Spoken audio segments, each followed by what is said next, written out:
எல்லாருக்கும் வணக்கம்.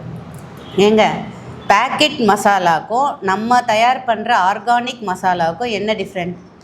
நம்ம தயாரிக்கிற மசாலாவில் எந்த விதமான மனமோ சுவையொட்டியோ கொடுக்குறதில்ல. இயற்கையாக இருக்கிறத அப்படியே நம்ம சுத்தம் பண்ணி தயார் பண்ணி கொடுக்குறோம்.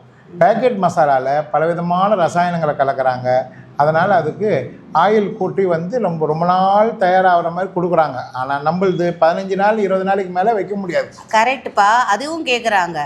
இது எக்ஸ்பைரி டேட்டுக்கு ரொம்ப கம்மியாக இருக்குது, ரேட்டு ஜாஸ்தி ஆகுதுன்னு கேட்குறாங்க என் ஃப்ரெண்ட்ஸ் எல்லாம். அதுதான் காரணம். அதில் பலவிதமான ரசாயனங்களை கலக்கிறதுனால எடை கூடிடுது.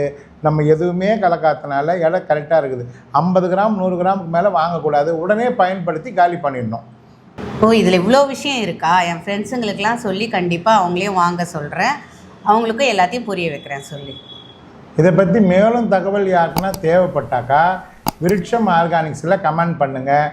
நாங்கள் மேலும் பல தகவலை சொல்லித்தரோம். நன்றி.